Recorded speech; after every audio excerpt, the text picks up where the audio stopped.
नमस्कार, काशीदीप crime news में आपका स्वागत है। आप देख रहे हैं मिर्जापुर से ताज़ा खबर। अदलहाट थाना क्षेत्र के कोलना नहर में 2 युवकों का शव उतराया हुआ मिला, जिनकी पहचान क्षेत्र के ही नेवादा ग्राम निवासी करण पुत्र रामधनी 21 वर्ष एवं जयकुमार पुत्र स्वशून्य बहादुर 20 वर्ष के रूप में हुई। पुलिस ने नहर के पानी में से मोटरसाइकिल और शवों को बरामद किया। मामला पंजीकृत कर कानूनी कार्रवाई की जा रही है। मंगलवार की सुबह कोलना नहर की पुलिया के पास एक अज्ञात युवक का शव पानी पर उतराया हुआ मिला। उसके कुछ आगे दूसरा शव मिला। सूचना पर पुलिस के उच्चाधिकारी व थाना अदलहाट पुलिस दल बल के साथ मौके पर पहुंची। मृतकों की पहचान किया गया। करण गांव के ही अपने साथी जय के साथ बाइक से निकला था। कोलना नहर पुलिया के पास उनकी मोटरसाइकिल अनियंत्रित होकर नहर में गिर गई, जिसमें दोनों व्यक्तियों की नहर में डूबने से मृत्यु हो गई। अदलहाट पुलिस ने घटनास्थल से मोटरसाइकिल व दोनों मृतकों के शव को कब्जे में लेकर कानूनी कार्यवाही में लगी है। बाइट मंजरी राव, सीओ चुनार, मिर्जापुर। स्थानीय निवासी ने बताया कि आज सुबह एक एक करके 2 लोगों का शव नहर में मिला। आशंका है कि पुलिया से पानी में गिर जाने के कारण दोनों की डूबने से मौत हो गई। बाइट सुभाष भारती, स्थानीय। गुफरान अहमद की रिपोर्ट। आज दिनांक 27 मई 2025 को पीआरबी के माध्यम से सूचना प्राप्त हुई कि थाना अदलहाट के ग्राम कोलना स्थित नहर में एक अज्ञात व्यक्ति का शव उतर आया है। इस सूचना पर तत्काल मौके पर थाना अदलहाट की टीम एवं एफएसएल टीम मौके पर पहुंचकर मौके की जांच करती है एवं प्रथम दृष्टया यह पता चलता है कि मृतक नेवादा गांव का रहने वाला है, जो शादी में स्टेज सजाने का कार्य करता है। बीती रात वह गाँव के ही एक साथी के साथ बाइक पर बैठकर निकला था कि कोलना नहर के पास पहुंचते ही उसकी बाइक दुर्घटनाग्रस्त होकर नहर में गिर गई। नहर में गिर जाने के कारण डूबने से दोनों की मृत्यु हो गई। घटनास्थल से बाइक व दोनों व्यक्तियों का शव बरामद कर लिया गया है। मृतकों के परिजन से पंचायतनामा एवं पीवम भरने की कार्रवाई की जा रही है। मौके पर शांति व्यवस्था बनी हुई है। मैं माँ विंध्यवासिनी मेडिकल कॉलेज हॉस्पिटल में हूँ इस वक्त। इस समय समस्या मरीजों के सामने सिटी स्कैन की आ रही है। लोग ऐसी रिपोर्ट्स है कि सिटी स्कैन मशीन ख़राब हो गई है, लोगों को दिक्कत आ रही है। कुछ रिपोर्ट्स ये भी हैं कि डॉक्टर्स अपने फ़ायदे के लिए ऐसा बोलते हैं, हाँ मशीन में कोई ख़राबी नहीं है, तरह तरह का। लेकिन एक सॉलिड जानकारी, एक वास्तविक वजह पब्लिक को नहीं पता है, किस वजह से मशीन वर्क नहीं कर रही, क्या नहीं कर रही। हमारे साथ सीएमएस डॉक्टर सुनील सिंह हैं। उनसे पूछते हैं, सर मशीन सिटी स्कैन की प्रॉब्लम आ रही है, उसमें क्या दिक्कत है? इस समय हमारा सिटी स्कैन मशीन ख़राब नहीं है। हमारा सिटी स्कैन मशीन जो है ठीक है, वो वर्किंग कंडीशन में है।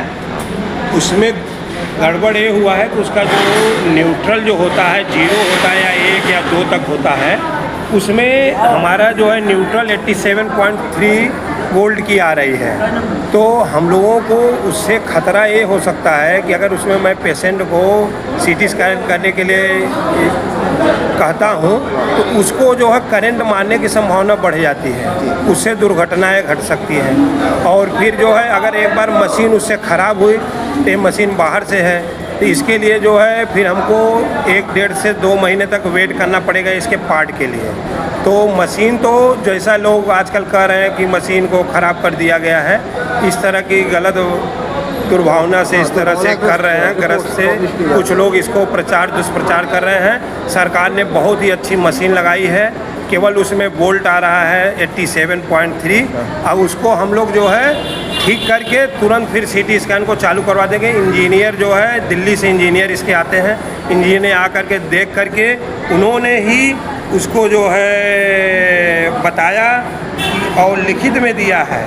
जो मेरे पास पेपर है, ये पेपर उनके द्वारा ही दिया गया है कि इसमें ये गड़बड़ी है, इसका न्यूट्रल ठीक कर लिया जाएगा तो ये मशीन को हम चालू हालत में कर देंगे। तो जल्द ही हम लोगों की कोशिश है, वो आकर के गए, हम लोग न्यूट्रल ठीक कर देते हैं और तुरंत फिर एसी की चालू हो जाएगी। और उसी के साथ 1-1.5 महीने में एक और सीटी स्कैन चालू हो रहा है।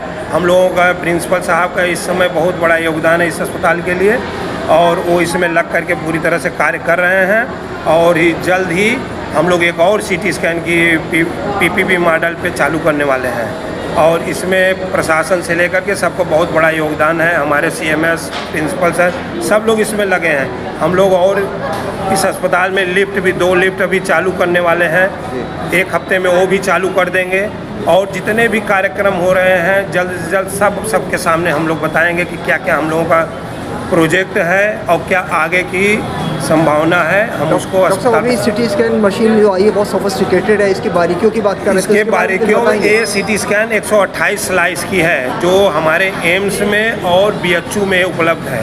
128 स्लाइस किसी और के यहाँ प्राइवेट संस्थानों में नहीं है, और कहीं भी है तो 32 और 64 स्लाइस की है। डॉक्टर साहब, ये पब्लिक के लिए स्लाइस थोड़ा एक्सप्लेन कर दीजिए। स्लाइस ये होता है कि अगर हमारे ब्रेन में या हमारे जो वाइटल पार्ट्स हैं जहाँ के एब्डोमेन के कर रहे हैं, तो वहाँ एक एक चीज़ अगर वहाँ कुछ छूट नहीं सकती, उसको पूरा वो बारीक से बारीक चीज़ को वो कैच कर लेगी। इसलिए ये सरकार की देन है कि हमारे मिर्ज़ापुर में इस तरह के सिटी स्कैन की सुविधा दी गई है।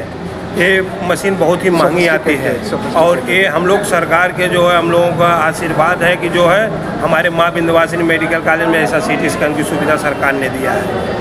डॉक्टर साहब, कब तक संभावना है कि सिटी स्कैन वर्क करने लगे? बस हम लोग 1-2 दिन में देखिए उसका न्यूट्रल ठीक कर लेते हैं, फिर इंजीनियर को फ़ोन किया जाएगा, वो उसी दिन आ करके दिल्ली से अपना उसको कनेक्ट कर देंगे, वो चेक कर लेंगे, वो भी चेक करेंगे कि अब ठीक हुआ है कि नहीं। मतलब मोटा पावर सप्लाई की दिक्कत इसी हफ्ते हम लोग ठीक करने की पूरी कोशिश, मतलब पावर सप्लाई की दिक्कत। पावर सप्लाई की दिक्कत।